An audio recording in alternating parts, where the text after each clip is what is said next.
सभी को नमस्कार। आप सभी का स्टडी एट होम चैनल पर स्वागत है। आज हम इस वीडियो में NCERT book class 10th maths के चैप्टर नंबर 2 पॉलिनोमाइल्स बहुपद की एक्सरसाइज यानी प्रश्नावली 2.2 को सॉल्व करेंगे। इससे पहले की वीडियो में मैं प्रश्नावली 2.1 करा चुका हूँ और बहुपद का जो बेसिक कॉन्सेप्ट है वो आपको समझा चुका हूँ। तो आज भी इस प्रश्नावली को शुरू करने से पहले बहुपद, खासकर जो द्विघात और त्रिघात बहुपद होते हैं, उनकी क्या क्या प्रॉपर्टीज़ होती हैं, कौन कौन से इनके फार्मूलाज होते हैं जिनसे हम इन क्वेश्चंस को सॉल्व कर पाएंगे, उसको सीखेंगे और फिर साथ साथ ही इस एक्सरसाइज को भी सॉल्व करेंगे। तो आइए शुरू करते हैं।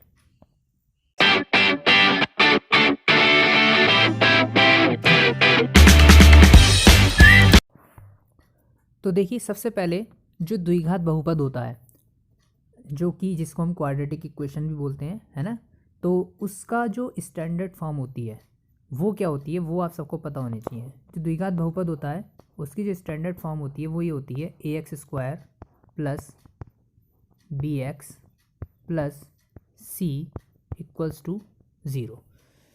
यानी ये इसका किसी भी द्विघात बहुपद का मानक रूप होता है, स्टैंडर्ड फॉर्म। यानी इसमें पहला पद जो होगा उसमें x, यानी इसमें जो x की जो अधिकतम घात होगी वो 2 होगी, ये बात निश्चित है। ये जरूरी नहीं कि ये वाले दोनों पद हों या ना हो, यानी x वाला पद हो या ना हो, या जो खाली अचर पद है बिना x वाला वो हो या ना हो, ये जरूरी नहीं है। लेकिन ये पद जरूर मौजूद होगा अगर कोई द्विघात बहुपद होगा तो।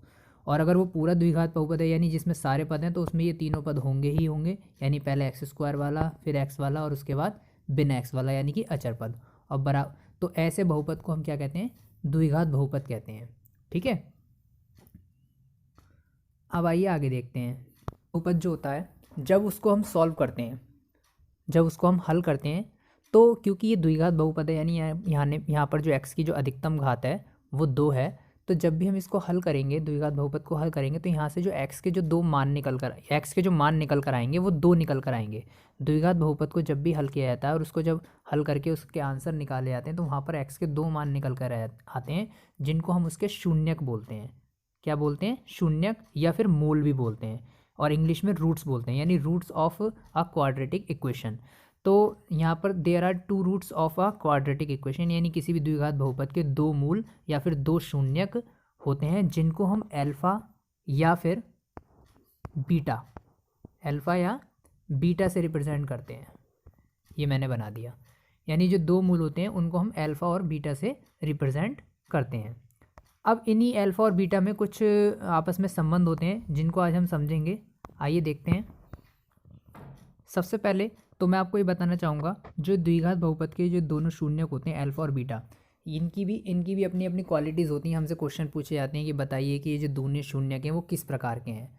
मतलब कि ये पूछा जाता है कि ये वास्तविक हैं या काल्पनिक हैं, एक जैसे हैं, अलग अलग हैं। तो ये हम किससे पता करेंगे? इसको पता करने के लिए एक चीज़ आती है जिसको बोलते हैं डिस्क्रिमिनेंट। डिस्क्रिमिनेंट को डी से रिप्रेजेंट करते हैं, और इस डी का जो फॉर्मूला होता है वो ये होता है D equals to b² minus 4ac। यानी अगर आपको कोई भी द्विघात समीकरण दी हुई है इस तरीके से ax² plus bx plus c equals to 0, इस तरीके से कोई भी द्विघात समीकरण अगर आपको दी हुई है, मैं यहाँ पर a b c ये तीनों जो होते हैं अचर होते हैं, इनकी जगह कोई भी नंबर हो सकता है। यानी फॉर एग्जांपल मान लीजिए कि आपको कोई समीकरण दे दी 2x² प्लस 3x, और इन प्लस की जगह पे, इन दोनों प्लस की जगह पे कहीं पे माइनस भी हो सकता है। मान लीजिए मैंने माइनस ही लगा दिया, -5 इक्वल्स टू 0। इस तरीके से कोई द्विघात समीकरण आपको दे दी और आपसे कहा जाता है कि इसके शून्यकों के बारे में बताइए, इसके शून्यकों की प्रकृति बताइए। प्रकृति का मतलब उसका नेचर कैसा है, इसके शून्यकों का नेचर कैसा है, वो समान है, वास्तविक है, काल्पनिक है। तो आप कैसे पता लगाएंगे? तो आपको क्या करना पड़ेगा, जो भी समीकरण आपको दी हुई होगी, जैसे ये मैंने नोट किया है, इसकी आपको इसके जो स्टैंडर्ड फॉर्म होता है द्विघात समीकरण का, यानी द्विघात बहुपद का जो ये मानक रूप है ax² plus bx plus c equals to 0, इससे आपको इसकी कंपेयर करनी पड़ेगी, तुलना करनी पड़ेगी। और तुलना करके सबसे पहले आपको a, b एंड c के मान नोट करने पड़ेंगे। अब जैसे मान लीजिए हम यहाँ तुलना करें, तो यहाँ पर देखिए x² के साथ मानक समीकरण में कौन है? a है, जबकि इसमें x² के साथ कौन है? 2।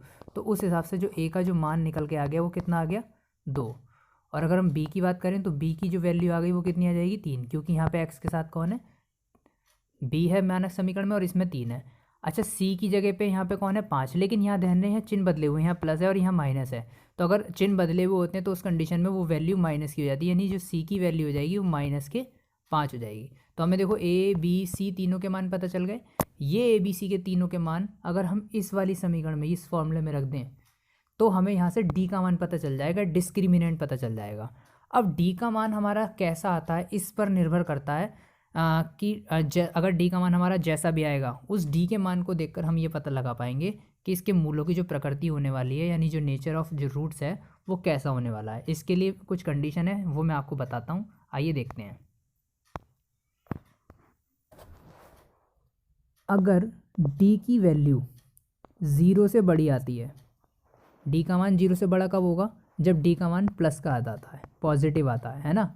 अगर डी का साइन पॉजिटिव है यानी डी की वैल्यू 0, पॉजिटिव संख्या 0 से बड़ी, जैसे 1 2 3 4 5 कुछ भी हो सकती है, प्लस की संख्या जो होती है सारी 0 से बड़ी होती हैं, तो उस कंडीशन में हम कहते हैं कि इसके जो मूल हैं वो कैसे हैं, वास्तविक हैं और अलग अलग हैं, यानी डिफरेंट हैं और रियल हैं। रियल एंड डिफरेंट्स होंगे, कैसे होंगे, रियल एंड डिफरेंट, है ना। ये मैंने शॉर्ट में लिख दिया है। अगर डी की वैल्यू, ये फर्स्ट कंडीशन है इसकी, फर्स्ट कंडीशन नंबर 1, अगर डी की वैल्यू आपकी 0 से बड़ी है तो जो इसका मान होगा वो कैसा आएगा आपका, पॉजिटिव होगा। और उस कंडीशन में जो इसके मूल होंगे यानी कि जो शून्यक होंगे वो रियल एंड डिफरेंट होंगे, यानी कि अलग अलग होंगे और वास्तविक होंगे। अब देखते हैं दूसरी कंडीशन। अगर ऐसा हो जाए कि डी की जो वैल्यू है वो क्या आ जाए, 0 के बराबर आ जाए। अगर डी की वैल्यू 0 के बराबर आती है तो उस कंडीशन में जो इसके मूल होते हैं तब भी रियल होते हैं, तब भी 0 के बराबर कैसे आएगी, यानी डी का मान खुद ही 0 ही निकल के आ जाए। तो उस कंडीशन में इसके जो मूल होंगे, जो शून्यक होंगे वो रियल होंगे और साथ में सेम होंगे, यानी कि समान होंगे। ठीक है, उस कंडीशन में इसके मूल कैसे हो जाएंगे, रियल एंड सेम हो जाएंगे। अब इसमें एक तीसरी कंडीशन जो आएगी वो क्या आएगी उसको देखते हैं। तीसरी कंडीशन ये होती है कि अगर डी की जो वैल्यू है वो 0 से छोटी आ जाए, यानी जो डिस्क्रिमिनेंट है वो आपका 0 से छोटा आ जाए। 0 से छोटा आएगा वो कैसे पता चलेगा, अगर इसका साइन निगेटिव आता है। अगर इसका साइन निगेटिव आता है तो उस कंडीशन में क्या हो जाएंगे, जो इस द्विघात समीकरण के जो मूल हो जाएंगे वो आपके कैसे हो जाएंगे, वो आपके काल्पनिक हो जाएंगे। कैसे हो जाएंगे, काल्पनिक हो जाएंगे।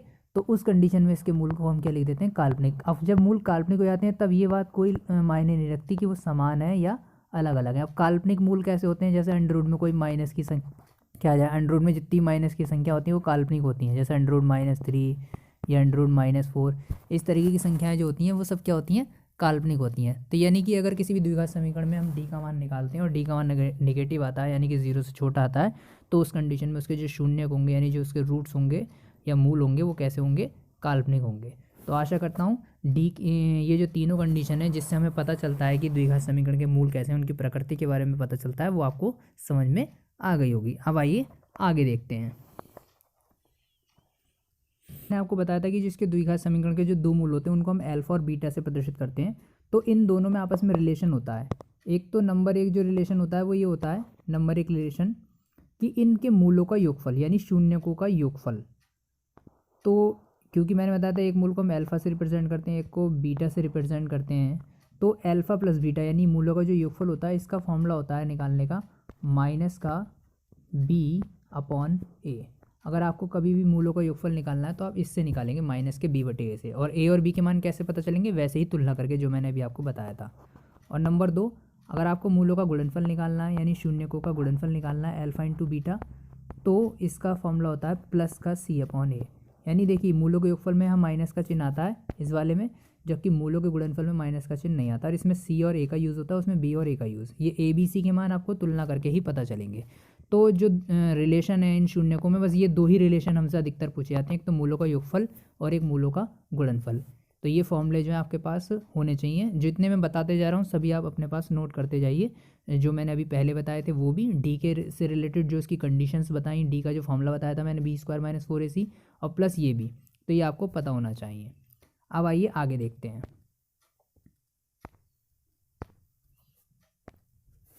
ये हो गया मूलों का रिलेशन हो गया आपस में, यानी मूलों का योगफल हो गया, मूलों का गुणनफल। कभी कभी क्या होता है कि कभी कभी हमसे ऐसा प्रश्न पूछा जाता है कि बताइए, मतलब आपको द्विघात समीकरण के मूल पहले से दे दिए जाएंगे और आपसे कहा जाएगा कि वो द्विघात समीकरण ही बताइए। वो द्विघात समीकरण ही नहीं देते, वो द्विघात समीकरण आपको पता लगानी होती है। तो द्विघात समीकरण ज्ञात करने का जो फॉर्मूला होता है वो ये फॉर्मूला होता है एक्स स्क्वायर माइनस ब्रैकेट में मूलों का योगफल यानी कि अल्फ़ा प्लस बीटा, फिर ब्रैकेट बंद इंटू में एक्स प्लस फिर ब्रैकेट में मूलों का गुणनफल यानी अल्फ़ा इंटू बीटा, ब्रैकेट बंद और बराबर में 0। किसी भी द्विघात समीकरण का मानक रूप ज्ञात करने का ये जो है फॉर्मूला होता है। ठीक है, x square minus alpha plus beta into x plus alpha into beta बराबर 0 है। यहाँ से आप कोई भी द्विघात समीकरण ज्ञात कर सकते हैं बशर्ते कि आपको दोनों मूल दे रखे हो, अल्फ़ा और बीटा अलग अलग, यानी दोनों मूल आपको दे दिए जाते हैं और आपसे द्विघात समीकरण ज्ञात करने के लिए की जाती है। तो आप इसमें अल्फ़ा और बीटा के मान रख के पता लगा सकते हैं।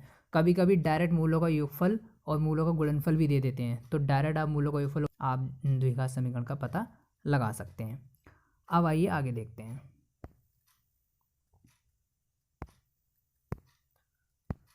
इसके अलावा कोई भी द्विघात समीकरण आपको दे दी जाए कि x square minus 5x plus 6, ये तो हम 8th क्लास से सीखते हुए आ रहे हैं, माइनस 5x प्लस 6 बराबर 0 मान लीजिए कोई द्विघात समीकरण दी है।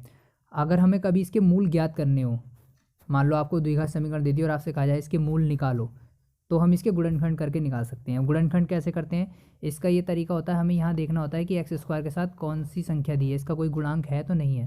तो यहाँ तो कोई है ही नहीं, मैंने कोई संख्या ली नहीं थी, तो इसका मतलब यहाँ पे 1 छुपा हुआ है ना। कभी कभी यहाँ लिखा भी होता है जैसे 2x स्क्वायर या 3x स्क्वायर, तो इसकी आपको इससे मल्टीप्लाई करनी कॉर्नर वाली संख्या से। जैसे अब यहाँ 1 छुपा हुआ है तो 1 की 6 से मल्टीप्लाई करेंगे, हम गुणा करेंगे तो कितना आ जाएगा, 6 आ जाएगा। अब इस 6 के आपको ऐसे गुणनखंड करने होते हैं, इसको ऐसी दो संख्याओं में तोड़ना है। ये कोने वाला चिन्ह आपको देखना होता है काय का है, प्लस का, यानी इस 6 को ऐसी दो संख्याओं में तोड़ना है कि प्लस करके, अगर यहाँ प्लस है तो प्लस करके, अगर यहाँ माइनस होता तो माइनस करके, ये वाली संख्या आनी चाहिए। लेकिन ऐसी दो संख्याओं में तोड़ना है कि जिन्हें प्लस करें तो ये वाली संख्या है यानी 5 आए, लेकिन उनकी गुणा करें तो वापस यही आना चाहिए 6। तो 2 तिया 6 होते हैं, 2 और 3 को जोड़ेंगे तो क्या आ जाएगा, प्लस। तो यानी अगली लाइन में आपको क्या करना है, एक्स स्क्वायर ऐसे उतार लेना है और इस 5 की जगह पे वो दो संख्या लिख लेनी है ब्रैकेट में, 2 + 3, यानी 5 को हमने तोड़ लिया 2 + 3 में, और जो ये एक्स था उसे आपने बाहर ऐसे लिख दिया और प्लस करके 6 लिख दिया, बराबर में 0 आ गया आपका। उसके बाद आपको क्या करना है, फिर से एक्स स्क्वायर ऐसे उतार लेना है, ब्रैकेट खोलना है, इधर से माइनस की गुणा होगी, उधर से एक्स की, तो ये माइनस के जब की गुणा अंदर होगी तो माइनस का हो जाएगा 2, और साथ में एक्स की गुणा होगी तो ये 2x हो जाएगा। फिर माइनस की प्लस से गुणा होगी तो माइनस प्लस माइनस, 3 की एक्स होगी 3x और प्लस 6 बराबर 0।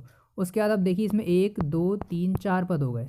इन 4 पदों में से शुरू के 2 एक साथ ले लेने हैं, लास्ट के 2 एक साथ, और शुरू के 2 में से देखिए क्या एक्स आ रहा है, क्या कॉमन आ रहा है। तो इसमें देखिए एक्स यहाँ भी, एक्स यहाँ भी है, इसमें से एक्स हम कॉमन ले लेंगे। तो यहाँ से क्योंकि एक्स की घात 2 थी, एक एक्स हमने बाहर निकाल लिया तो एक एक्स अंदर बचेगा, और माइनस यहाँ पे 2x था उसमें से एक्स बाहर चला गया तो केवल 2 बचा। इन दोनों में अब आप देखिए क्या कॉमन आ रहा है, इसमें 3 है, देखो 3 के पहाड़े में 3 तो आता ही, 6 भी आता है, तो यहाँ से हम 3 कॉमन लेंगे, और जो चिन्ह यहाँ होगा उसी चिन्ह की संख्या आपको कॉमन लेनी है। तो माइनस का 3 है तो माइनस का ही 3 कॉमन लेंगे। तो अब क्योंकि माइनस का, अगर हम माइनस की कोई संख्या कॉमन लेते हैं तो अंदर के चिन्ह बदल जाते हैं, यानी जो 3x वाला पद पूरा माइनस का था अब ये प्लस का हो जाएगा, क्योंकि इसका -3 बाहर आ गया तो अंदर सिर्फ x बचेगा प्लस का, और ये जो प्लस का था ये माइनस का हो जाएगा, और 3 दूनी 6 होते हैं तो 2 बार जाएगा, और बराबर में 0। अगर आपने अब तक के गुणनखंड सही करे होंगे तो आपके दोनों ब्रैकेटों में बिल्कुल एक जैसी संख्या बचेगी, यहाँ तक कि बीच का चिन्ह भी सेम होना चाहिए। अगर जरा सा भी कुछ अलग है, चिन्ह भी या कोई संख्या भी, तो समझ लो आपने ऊपर से अब तक के जो गुणनखंड करे हैं वो गलत करे हैं। अब देखिए ये ब्रैकेट दोनों में एक जैसा आ रहा है, x-2 यहाँ भी, x-2 यहाँ भी, इसे दोनों में से कॉमन ले लेंगे, यानी इसे सबसे पहले हम लिख लेंगे और फिर तुरंत दूसरा ब्रैकेट लगाएंगे, उसमें वो संख्या लिखेंगे जो बाहर बची। एक तो x बचा और एक -3 बचा, तो x और -3 हमने बाहर लिख लिया और बराबर में क्या आ गया आपका 0 आ गया। तो इस तरीके से इसके दो गुणनखंड हो गए, x-2 x-3। यहाँ तक तो होते हैं गुणनखंड। अगर खाली गुणनखंड करने के लिए आते हैं तो आपको यहीं तक ही काम करना है, लेकिन अगर आपको इसके शून्य ज्ञात करने तो क्या करना है, आइए उसके लिए देखते हैं। अब जैसे आपके दो ब्रैकेट आ गए, एक तो आया आपका x-2 और एक आया x-3 और बराबर 0। आपको क्या करना है, एक एक करके दोनों को 0 के बराबर रखना है। सबसे पहले यदि हम x-2 को 0 के बराबर रखते हैं तो इस -2 को आप उधर ले जाओ, तो उधर जाके प्लस का हो जाएगा, उधर तो खाली 0 है यानी कुछ नहीं है, तो उधर कौन पहुंच गया, 2 आ गया, तो x का मान क्या निकल कर आ गया 2, यानी ये आपका पहला शून्य निकल के आ गया, यानी ये ही आपका कौन है, अल्फा है। और अगर आप x-3 को 0 के बराबर रखते हो तो x की वैल्यू क्या आ जाएगी आपकी 3 आ जाएगी, है ना, 3 उधर जाके प्लस का हो गया, और यही आपका दूसरा शून्य का गया यानी बीटा। तो इस तरीके से अगर आपको कोई द्विघात समीकरण पता हो या दी हुई हो और आपको उसके शून्य ज्ञात करने हो तो इस तरीके से गुणनखंड विधि से आप ज्ञात कर सकते हैं। लेकिन कभी कभी क्या होता है कि कोई कोई द्विघात समीकरण ऐसी भी आती है जिसके आप गुणनखंड ही नहीं कर सकते, यानी वो समीकरण ही ऐसी होगी जिसके गुणनखंड हो ही नहीं पाएंगे। तो ऐसी कंडीशन में हम उसके शून्य कैसे ज्ञात करेंगे?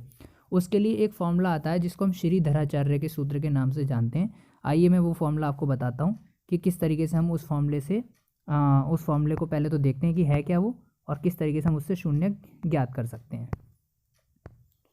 वो फॉर्मूला होता है x equals to minus b plus minus under root में b square minus 4ac upon 2a। इसको हम श्रीधराचार्य के सूत्र के नाम से जानते हैं। श्रीधराचार्य नाम के गणितज्ञ थे जिन्होंने इस सूत्र को दिया था। अब इस फॉर्मूले को आप नोट कर लीजिए, x equals to minus b plus minus under root में b square minus 4ac upon 2a। इस सूत्र की सहायता से आप ऐसी द्विघात समीकरण के शून्य ज्ञात कर सकते हैं जिसके गुणनखंड होना संभव नहीं है। आइए इसका भी एक उदाहरण देखते हैं कैसे हम ज्ञात कर सकते हैं इस फॉर्मूले का, और ये ABC के मान आपको वैसे ही तुलना करके पता चलेंगे। तो देखते हैं आइए कैसे करेंगे। मान लीजिए आपको कोई समीकरण दिया है, थोड़ा मैं अंडू कर देता हूँ। X square minus 2x plus 3। अब ये एक ऐसी समीकरण है इसके गुणनखंड नहीं हो सकते। क्यों? क्योंकि यहाँ पर देखिए एक्स स्क्वायर का जो गुणांक है वो क्या है 1, और आगे कौन है कॉर्नर में 3, तो 3 की 1 से गुणा करेंगे तो 3 आएगा। 3 कैसे गुणनखंड करने की जोड़ के 2 आ जाए, क्योंकि बीच वाले में x के साथ क्या है 2, यानी 3 को ऐसी दो संख्याओं में तोड़ना है कि इनकी गुणा करें तो 3 आए, लेकिन जोड़ें तो 2 आए। लेकिन 3 किन किन की गुणा करके आ सकता है? सिर्फ 3 और 1 की, क्योंकि 3 ही कम 3 ही होते हैं। लेकिन 3 और 1 को जोड़ेंगे तो क्या आएगा 4, लेकिन लाना है 2, तो यानी इसके गुणनखंड संभव नहीं है। तो ऐसी कंडीशन में जो भी हमें समीकरण दी होती है सबसे पहले हम उसकी द्विघात समीकरण का जो मानक रूप है ax square plus bx plus c बराबर 0, इससे तुलना करेंगे। इससे अगर हम इसकी तुलना करते हैं तो देखो यहाँ पे तो एक्स स्क्वायर के साथ a है, लेकिन यहाँ पे कुछ नहीं, तो यहाँ पे समझ लो क्या छुपा हुआ है आपका 1। तो उस कंडीशन में a की वैल्यू क्या आ गई 1। यहाँ पे x के साथ b है, यहाँ पे क्या है माइनस का 2, चिन्ह अलग अलग है, तो उस कंडीशन में माइनस आपको जरूर नोट करना। तो b की वैल्यू क्या हो गई माइनस की 2, और c की वैल्यू अगर हम नोट करें तो साफ साफ यहाँ c का भी चिन्ह प्लस का है और ये भी प्लस का 3 है, तो c की वैल्यू क्या हो गई आपकी 3 हो गई, है ना। तो a b c तीनों के मान पता चल गए। अब ये मान जो मैंने श्रीधराचार्य का सूत्र बताया x बराबर minus b plus minus under root में b square minus 4ac upon 2a, इस फॉर्मूले में बस आपको रख के सॉल्व करना है। b की जगह -2 रख देना है, तो क्योंकि b के साथ फॉर्मूले में पहले से माइनस तो प्लस हो जाएगा, और फिर प्लस माइनस ऐसे ही चलता रहेगा आपका। और अंदर भी b की जगह मान रख देना है, a और c के मान रख देने हैं, और नीचे भी a का रख देना, और उसको सॉल्व करना है। और जब आप इसे सॉल्व करते जाएंगे तो लास्ट में जाके आपके जो है x के 2 मान निकल के आ जाएंगे। आपको वो 2 मान कैसे निकलेंगे, एक बार प्लस चिन्ह लेके हल करना पड़ेगा और एक बार माइनस। प्लस चिन्ह लेके हल करेंगे तो पहला मान आ जाएगा, पहला शून्य हो जाएगा, वो आपका अल्फा हो जाएगा। और माइनस चिन्ह लेके सॉल्व करेंगे तो आपका दूसरा मान आ जाएगा, यानी कि दूसरा शून्य हो जाएगा। तो इस तरीके से किसी भी द्विघात समीकरण के आप शून्य ज्ञात कर सकते हैं। तो आशा करता हूँ सभी को इतना समझ में आ गया होगा। अब आइए आगे देखते हैं। 2.2 यहाँ पर ओपन कर लिए। इसमें अगर आप ध्यान से देखेंगे पहला 2.2 यहाँ पर ओपन कर लिए। इसमें अगर आप ध्यान से देखेंगे पहला जो प्रश्न है, पहले अगर हम प्रश्न की बात करें तो उसमें लिखा है कि निम्न द्विघात बहुपदों के शून्य ज्ञात कीजिए और शून्यकों तथा गुणांकों के बीच के संबंध की सत्यता की जांच कीजिए। तो इसमें आपको सब कुछ करना पड़ेगा। अब जैसे ये 6 प्रश्न है तो इनमें आपको क्या करना पड़ेगा, जैसे x square minus 2x minus 8, ये पहला जो क्वेश्चन है, तो इसमें आपको क्या दिया है कि आपको हटाकर 2 आ जाए। अब 4 दूनी 8 होते हैं और 4 में से 2 घटाएंगे तो 2 आ जाएगा, यानी इसके गुणनखंड आसानी से हो जाएंगे। इसके गुणनखंड करके आपको सबसे पहले x के दोनों मान निकालने हैं, 2 शून्य हो जाएंगे, वो एक इसमें अल्फ़ा हो जाएगा और एक क्या हो जाएगा बीटा। फिर उसके बाद आपको वो तो शून्य ज्ञात कीजिए वाला काम हो जाएगा, यानी ये वाला काम हो जाएगा। फिर ये जो करना है शून्य गुणांकों के बीच के संबंध की सत्यता की जांच, तो इसमें आपको क्या करना पड़ेगा, इसके लिए आपको इसके शून्यकों का योगफल यानी अल्फ़ा प्लस बीटा का मान निकालना पड़ेगा माइनस बी अपॉन ए वाले फॉर्मूले से, और फिर शून्यकों का गुणनफल निकालना पड़ेगा यानी अल्फ़ा इंटू बीटा निकालना पड़ेगा सी अपॉन ए वाले फॉर्मूले से। ठीक है, तो मूल आपका जो आ जाएगा वो शून्यकों का और गुणांकों के बीच का संबंध निकल के आ जाएगा, उसके सत्यता की क्या हो जाएगी, जांच हो जाएगी। यानी आपको मूलों का योगफल भी निकालना पड़ेगा और मूलों का गुणनफल भी निकालना पड़ेगा। इसके लिए आइए आगे देखते हैं। थोड़ा सा मैं आपको एक एग्जाम्पल के जरिए दिखा देता हूँ कि कैसे हम इसको कर सकते हैं। इसमें एग्जाम्पल भी आपको दिए हुए हैं।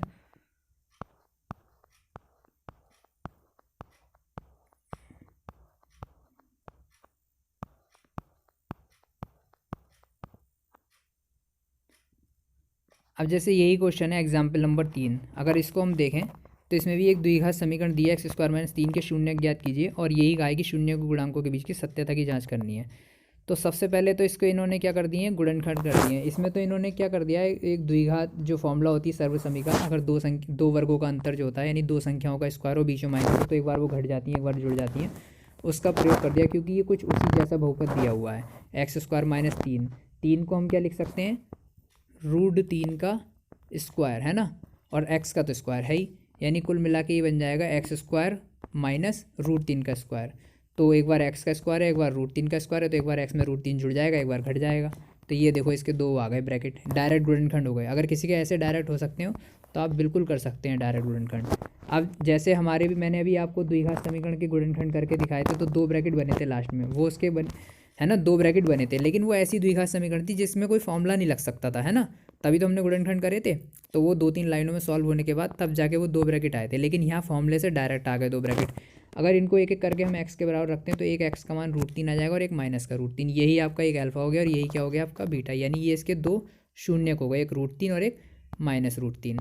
अब इसके बाद आपको क्या करना है, सबसे पहले आपको क्या निकालना है, शून्यकों का योग, यानी वही अल्फा प्लस बीटा निकालना है ना, अल्फा प्लस बीटा। तो अब अल्फा प्लस बीटा यानी अल्फा और बीटा के मान आप इसमें रखो, अल्फा की जगह अल्फा का, बीटा की जगह बीटा का। अब अल्फा का आया √3, बीटा का आया माइनस √3। अगर आप यहाँ √3 रखते हो, बीटा का माइनस √3, तो बीच में माइनस हो जाएगा, जैसे कि इन्होंने यहाँ कर रखा है, देखो ये माइनस कर रखा है। तो √3 से √3 घटा तो क्या आया, 0 आ गया। दूसरा जो मैंने आपको फॉर्मूला बताया था, वो बताया था मैंने माइनस का b/a।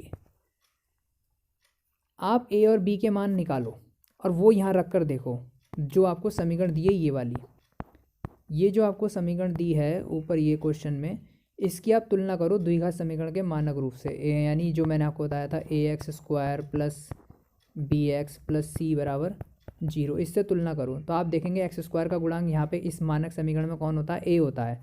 तो इसमें कौन है, सिर्फ 1 है। यहाँ पर जो x² का गुणांक है 1, तो a की वैल्यू क्या आ जाएगी, 1 आ जाएगी। a की वैल्यू क्या आ गई, 1। अच्छा, इसमें x वाला पद होता है लेकिन इसमें x वाला पद है ही नहीं, तो इसका मतलब b का मान क्या हो गया, 0 हो गया। b का मान आपका 0 हो गया। और c वाला पद अचर पद इसमें भी है और अचर पद इसमें भी है, लेकिन वो -3 है, तो c की वैल्यू इसमें क्या हो गई, -3। इस तरीके से आपको a b c के मान पता चल गए, a का क्या 1, b का 0 और c का -3। अब यहाँ पे आप b का मान 0 जब रखोगे इस वाले में, जब आप इसमें b का मान 0 रखोगे और a का मान 1, तो ऊपर तो 0 हो जाएगा और नीचे 1 हो जाएगा, और 1 से 0 को हक करेंगे तो 0। तो यानी इससे भी इसका मान क्या आ गया, 0, और इससे भी 0, यानी दोनों कैसे आ गए, सेम आ गए। तो इसका मतलब सत्यता की जांच हो गई। सेम आपको ऐसे ही करना है, फिर मूलों का गुणनफल निकालना है, यानी आपको क्या निकालना है, अल्फा इंटू बीटा। अब इसमें अल्फा का मान √3 देखो इन्होंने रखा है, बीटा का रखा है -√3, दोनों की गुणा कर दी, तो √3 की √3 से गुणा होगी तो 3 आ जाएगा, यानी -3 आ गया। फिर आपको c/a वाले फॉर्मूले से टच करना है, इसको मत करना ये जो हिंदी में इन्होंने लिख रखा है चरपद और x² का गुणांक, या ऊपर जो लिख रखा था, आप ये वाला लगाइए c/a।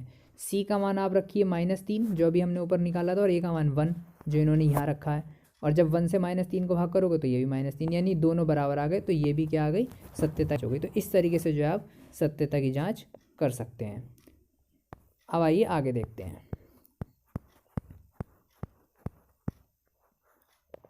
तो इसके जितने भी क्वेश्चन हैं फर्स्ट पार्ट के, सब में यही काम आपको करना है। अलग अलग टाइप के द्विघात समीकरण दिए हैं, तो उनके आपको गुणनखंड करने पड़ेंगे। किसी के गुणनखंड नहीं होंगे तो श्रीधराचार्य के सूत्र से आपको 2 मान निकालने पड़ेंगे, और किसी में कोई फॉर्मूला भी आप डायरेक्ट बना सकते हैं, जैसे ये 2 पद वाला है, इसमें भी आप वही वाला बना सकते हैं, जैसे अभी मैंने एग्जाम्पल में समझाया था, उससे आप कर सकते हैं। अब ये जो दूसरा क्वेश्चन है, एक द्विघात बहुपद ज्ञात कीजिए जिसके शून्यकों का योग और गुणनफल दी गई संख्या है।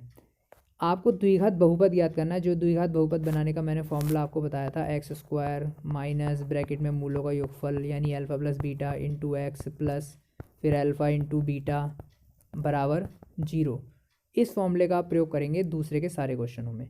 आपको ये समझ लीजिए अल्फ़ा प्लस बीटा का इकट्ठा मान दिया हुआ है और अल्फ़ा गुणा बीटा का भी इकट्ठा मान दिया हुआ है। ये जो पहला मान है कोमा से पहले, ये पूरा अल्फ़ा प्लस बीटा का मान है, और जो कोमा के बाद दिया हुआ है वो पूरा अल्फ़ा गुणा बीटा का मान है। वो डायरेक्ट इस फॉर्मूले में रखिए और हल कर लीजिए, आपकी द्विघात समीकरण आ जाएगी। इसमें कोई ज़्यादा भारी काम नहीं है। तो आसानी से आपकी ये जो ये एक्सरसाइज है ये आपकी कंप्लीट हो जाएगी। ठीक है, इसके अलावा ये जो सारे क्वेश्चन थे ये सारे द्विघात बहुपद के थे। इसके अलावा कुछ त्रिघात बहुपद भी होता है। त्रिघात बहुपद के फॉर्मूले भी द्विघात बहुपद जैसे होते हैं, वो भी मैं आपको दिखा देता हूँ। उसमें तीसरा जो उसके तीन, क्योंकि त्रिघात बहुपद होता है यानी उसमें एक्स की जो अधिकतम घात होती है वो 3 होती है, तो इस वजह से उसमें जो उसके शून्य हो जाते हैं वो 3 हो जाते हैं। पहले को अल्फ़ा से, दूसरे को बीटा से और तीसरे को हम गामा से रिप्रेजेंट करते हैं, और उनमें भी आपस में कुछ ना कुछ रिलेशन होता है। आइए देखते हैं वो रिलेशन क्या होता है। ये है, ये देखिए इसके उसमें भी मूलों का योगफल और गुणनफल आता है, लेकिन उसमें मूलों के गुणनफल में alpha plus beta plus gamma आता है, तीसरा मूल भी शामिल हो जाता है, और उसका भी मूलों के योगफल का फॉर्मूला यही होता है माइनस के बी अपॉन ए। इसमें स्मॉल ABCD बना रखे हैं, मैंने आपको कैपिटल दिखा दिए थे, वो आप कैसे भी कर सकते हैं, उसमें कोई फ़र्क नहीं पड़ता। फिर इसमें मूलों का गुणनफल 2 प्रकार का होता है। 2 मूलों में तो खाली एक ही मूलों का गुणनफल था अल्फ़ा इंटू बीटा, लेकिन 3 मूलों में 2 प्रकार का गुणनफल होता है। पहला तो होता है मूलों के गुणनफलों का योगफल, यानी alpha into beta plus beta into gamma plus gamma into alpha, इसका फॉर्मूला तो C अपॉन ए होता है। और एक होता है डायरेक्ट तीनों मूलों का गुणनफल, यानी alpha into beta into gamma, और इसमें माइनस का D अपॉन ए। अब इसमें एक नया अक्षर और आ जाता है D अपॉन ए। अब ये कहाँ से आया? क्योंकि जो त्रिघात समीकरण होती है उसका जो स्टैंडर्ड फॉर्म होता है वो मैं आपको यहाँ दिखा देता हूँ लिखकर। वो ये होता है a x की घात 3 plus b x square plus c x plus d बराबर 0। उसमें ए द्विघात समीकरण में यहाँ पे ax स्क्वायर था, b के साथ खाली x था और c के साथ कुछ था ही नहीं, और बराबर 0, वो 3 ही पदों में खत्म हो जाती थी। जबकि त्रिघात समीकरण में 4 पद होंगे, पहले ax की घात 3 फिर bx square plus c x plus d बराबर 0। तो जब आप तुलना करेंगे किसी भी त्रिघात समीकरण की, तो a का मान भी निकलेगा, b का भी, c का भी, d का भी, और वो मान आप जो है फिर यहाँ पर आप इन फॉर्मूलों में लगा के मूलों का योगफल गुणनफल कुछ भी जो है आप निकाल सकते हैं। इनमें भी इसी तरीके से सत्यता की जाँच करने के लिए आएगी। ठीक है, और एक होता है जैसे द्विघात समीकरण ज्ञात करने का मैंने आपको फॉर्मूला बताया। त्रिघात समीकरण ज्ञात करने का तो सिर्फ सिंपल सा फॉर्मूला ही होता है, वो मैं आपको बता देता हूँ कि क्या होता है। वो इस तरीके से होता है, x माइनस अल्फ़ा फिर x माइनस बीटा और x माइनस गामा बराबर 0। आपको 3 मूल उसके दिए होंगे, 3 शून्यक इसमें रखिए और तीनों ब्रैकेट्स की गुणा कर दीजिए, आपकी त्रिघात समीकरण आ जाएगी। कभी भी 3 शून्यक दिए हों त्रिघात समीकरण के और आपसे कहा जाए कि त्रिघात बहुपद या त्रिघात समीकरण ज्ञात कीजिए, तो इसमें आप मान रख के निकाल सकते हैं। तो मैंने आपको इस तरीके से त्रिघात समीकरण के फॉर्मूले भी बता दिए, एक्सरसाइज 2.2 भी समझा दी, और उसके जो फॉर्मूले थे वो भी समझा दिए। आशा करता हूँ कि सबको बहुत अच्छे से समझ में आ गया होगा। अगर किसी को कुछ समझ में नहीं आया तो आप बाद में मुझसे पूछ सकते हैं, कमेंट बॉक्स में लिखकर आप पूछ सकते हैं, है ना। और अगर समझ में आ गया हो, वीडियो अच्छी लगी हो, तो इसको लाइक शेयर करना ना भूलें, कमेंट करना ना भूलें, और चैनल को सब्सक्राइब करने ना भूलें, और नोटिफिकेशन की बेल बजाना ना भूलें।